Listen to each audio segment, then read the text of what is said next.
குளத்துல வந்து பாசி எப்படி மூடிக்கிட்டு குளத்துல தண்ணியே தெரியாத அளவுக்கு பாசி ஃபுல்லா மூடிக்கிட்டு இருக்கோம் இல்லையா? அதை எப்படி தியானத்துல உட்காந்துக்கிட்டு எப்படி பார்க்கணும் அந்த மாதிரி வந்து பார்த்துக்கிட்டே இருக்கேன் நான் உன்னை. ஆனா இந்த மாயையெல்லாம் ஆண்டு அனுபவிக்க தானே சாமி அனுப்பி வைக்கிறாங்க.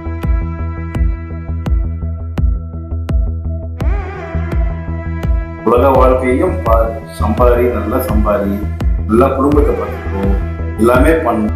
குடும்பத்தை விட்டுட்டு வான்னு சொல்றதே இல்லை.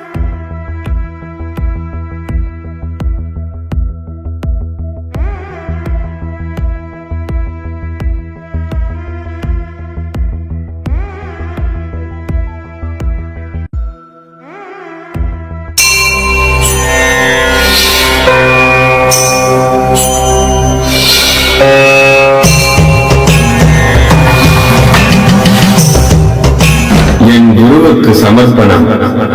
அவர் இல்லாவிடில் தொலைந்திருப்பேன். ஆத்மனுக்கும் சொன்னேன். என்னுடைய பேர் கோகுல கிருஷ்ணன். நான் ஊர பக்கத்துல இருந்து வரேன். இப்போ ஒரு 4 மாசமா முதல் பாடம் வாங்கி பண்ணிட்டு இருக்கேன். நல்லா பாடம் பண்ணிட்டு இருக்கேன். அதுல ஒரு சந்தேகம் இருக்கு சித்தர் பாடல்ல, அதை தெளிவுபடுத்திக்கலாம் தான் இருக்கேன். இந்த பாட்டை படிச்சுட்டாங்களா? பற்றற்ற நீரதிலே பாசி படர்ந்தது போல் உற்றுற்று பார்த்தாலும் உண்மயக்கம் தீரவில்லை, உற்றுற்று பார்த்தாலும் உண்மயக்கம் தீர்ந்ததற்கால் பற்றற்ற நீராகும் என் கண்ணம்மா பாசியது வேறாமோ அப்படின்னு சொல்லியிருக்காங்க. இதற்கான அர்த்தம் என்னது? உங்களுக்கு என்ன புரிஞ்சுச்சு? எனக்கு அவ்வளவு புரியல சமயம். பற்றற்ற நீரதிலே பாசி படர்ந்தது போல். இந்த ஆன்மா ஆகப்பட்டது இறைவனிடம் இருந்து வந்தது. வந்ததும் இந்த மாயை என்ற மயக்கம் வந்து பாசி மாதிரி ஒரு குளம் இருக்கு. குளத்துல வந்து பாசி எப்படி மூடிக்கிட்டு இருக்கும், குளத்துல தண்ணியே தெரியாத அளவுக்கு பாசி ஃபுல்லா மூடிக்கிட்டு இருக்கும் இல்லையா? அந்த மாதிரி இந்த மாயை வந்து என்ன பண்ணிச்சுன்னா இந்த உலகத்துல வந்து உங்களை அப்படியே இந்த மயக்கத்துல வச்சிருக்கான். இறைவன் என்ற அருள் வந்து தெரியாத அளவுக்கு மாயை மறைச்சு வச்சான். ஓகே, அதுதான் வந்து அந்த ஃபர்ஸ்ட் லைன் இருக்கு. ஸோ இதுக்காகதான் சொல்லுவாங்க பதி பசு பாசம்னு சொல்லுவாங்க. இன்னொரு சித்தர் பாட்டும் இருக்கு. இதுல மாடு காட்டி எண்ணெய் மதிமயக்கி வச்சிருக்கியன்ட்டு. ஓகே, அது இன்னும் அழகான பாட்டு. என்னன்னா இந்த உடலை காமிச்சு என்ன வந்து மதிமயக்கி இங்கேயே வச்சிருக்கியே. ஓகே, இதை வந்து எப்போ வீடு எடுத்து போய் சேர்க்க போற வந்து கேட்கிற மாதிரி பாட்டு. அந்த பாட்டு அடுத்தது உற்றுற்று பார்த்தாலும். சோ நான் வந்து உன்னையே நினைச்சு உட்காந்துட்டு இருக்கேன். உன் மயக்கம் எனக்கு ஒன்றும் தீரல. ஆனா இந்த பாசையும் எனக்கு விட மாட்டேங்குது. பாசை மூடிக்கிட்டு இருக்கு. நான் உற்று பார்த்துக்கிட்டே இருக்கேன் உன்னை. அந்த எப்படி தியானத்துல உட்காந்துக்கிட்டு எப்படி பார்க்கணும் அந்த மாதிரி வந்து பார்த்துக்கிட்டே இருக்கேன் நான் உன்னை. உன் மயக்கம் எனக்கு தீரல. ஆனா இந்த மாயை என்ற பாசி வந்து எனக்கு விட மாட்டேங்குது. மாயன்றது எது சொல்றாங்க? உலக வாழ்க்கை. இந்த உலக வாழ்க்கை என்னை விட மாட்டேன்னு உன்னை பார்த்துக்கிட்டே இருக்கேன். அது ஆசை தீரல. ஆனாலும் இந்த மாயை என்னை ஒண்ணு பிடிச்சிக்கிட்டு இருக்கு అంటే அழுக்கு சித்தர் பாட்டு. ஆனா இந்த மாயையெல்லாம் ஆண்டு அனுபவிக்க தானே சாமி அனுப்பி வைக்கிறாங்க. நம்மளை எதுக்கு அனுப்பி வச்சாங்கன்னா ஆன்ம முன்னேற்றத்திற்காக அனுப்பி வச்சாங்க. நம்ம என்ன பண்ணோம், இந்த பாசியை பிடிச்சிக்கிட்டோம். ஒரு குளம் இருக்கு, அழகா தண்ணி ஊற்றி வைக்கிறீங்க. எதுக்கு அந்த தண்ணியை வந்து வயலுக்கு யூஸ் பண்ணவோ இல்லை குடிக்கு யூஸ் பண்ணவோ வைக்கணும்? அது பாசை பிடிச்சி ஃபுல்லா மூடிச்சுன்னா அந்த தண்ணியை எப்படி யூஸ் பண்ண முடியும்? நம்மளால யூஸ் பண்ண முடியுமா? அதை கிளீன் பண்ணாதான் தூர்வாரி கிளீன் பண்ணி சுத்தம் பண்ணாதான் மறுபடியும் அந்த தண்ணியை யூஸ் பண்ண முடியும். அந்த மாதிரி வந்து இந்த மாயை வந்து மூடிடுச்சு. இந்த உலகத்தை வந்து அனுபவத்துக்காக நம்மளை அனுப்பல. நம்மள வந்து நம்ம ஆன்ம முன்னேற்றத்திற்காக இது ஒவ்வொரு. ஓகே, சோ இந்த ஆன்ம முன்னேற்றம் அடைந்து இந்த வீடு பேர் அடையணும். பட் நம்ம என்ன பண்ணிட்டோம்னா இந்த மயக்கத்துல வந்து இந்த பாசை மூடியதால் என்னால வந்துட்டு முன்னேறி முன்னேற்றம் அடைய முடியும்னு சொல்றேன். உற்றுற்று பார்த்தாலும் உண்மயக்கம் தீர்ந்த கால் பற்றற்ற நீராகும் என் கண்ணம்மா பாசியது வேறாமோ.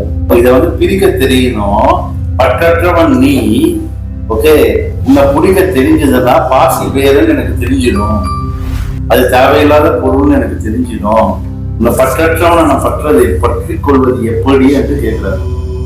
ஸோ அவர் என்ன சொல்றாருன்னா, இந்த உலகத்துக்கு நான் வந்துட்டேன், பாசி மாதிரி வந்து மாயை மூடிடுச்சு, இந்த பாசி மாயை மாதிரி மூடினதுனால எனக்கு வந்து நீ உன்னை வந்து விட்டு பார்த்தாலும் என்னால முடியல. நான் எப்போ உன்னை வந்து பற்றற்றவனை நீதான் உன்னை பிடிக்கிறனோ அப்போ இந்த பாசி என்ற மாயை வந்து நான் விளக்கிடுவேன் பிடிச்சிடணும் என்று சொல்லி பாடுறாரு. இந்த அழுக்கணி சித்தர் பாடல் பார்த்தீங்கன்னா ரொம்ப குறிப்பிட்ட பாடல்கள் தான் இருக்கும். ஆனா ரொம்ப ஆழமான கருத்துக்கள், ரொம்ப அழகான பாடல்கள். ஆனா அதை படிச்சு புரிஞ்சிக்கிறது அவ்வளவு கஷ்டம். படிச்சு புரிஞ்சிங்க, ஒரு வாட்டி படிச்சா 2 வாட்டி படிச்சாலும் உங்களுக்கு வந்து புரியவே புரியுது. ஒரு 10-15 வாட்டி நீங்க படிக்கும் போதுதான் உங்களுக்கு அந்த அர்த்தம் புரியும். அதெல்லாம் அந்த பாடம் பண்றவங்க படிக்கும்போது இன்னும் கொஞ்சம் நல்லா கிளியரா புரியாது. அப்படின்னு பார்த்தா ஒரு சிலர் மட்டும்தான் இந்த மாதிரி பிடிக்க முடியும் போல இருக்கு இந்த உலக வாழ்க்கையில. அதுதான் நம்மளுக்கு அடித்தர் பாடியிருக்காருல, கொடியிலே ஒருவரப்பா வந்து அந்த மாதிரி எல்லாராலையுமே இந்த பாடல்களை வந்து வர முடியும், சிலரால மட்டும்தான் வர முடியும். உலக வாழ்க்கையிலும் இருந்துட்டு ஆன்மீக வாழ்க்கையிலும் நம்ம பேலன்ஸ் பண்ணி போக முடியாதுங்களா? பேலன்ஸ் பண்ணி போகலாம். அதுதான் நம்ம ஐயா நித்யானந்த சுவாமிகள் வந்து சொல்றதே. உலக வாழ்க்கையை ஒரு கையில பிடிச்சிக்கோ, ஆன்மீகத்தோட கையில பிடிச்சிக்கோ. ஒரு காலம் மட்டும்தான் உன் பிள்ளைங்க வந்து நீ வந்து எப்பா உனக்கு ஒன்றும் தெரியாது ஓரமா உட்காருன்னு சொல்லுவாங்க. அப்போ நீ வந்து உனக்கு பிடிச்ச ஆன்மீகத்தை கெட்டிமா பிடிச்சிக்கோ, 2 கையில பிடிச்சிக்கோ. அது உன்னை வந்து நீ வாழ்க்கையை காப்பாற்றி கூட்டிட்டு போக ஆரம்பிச்சிக்கணும்.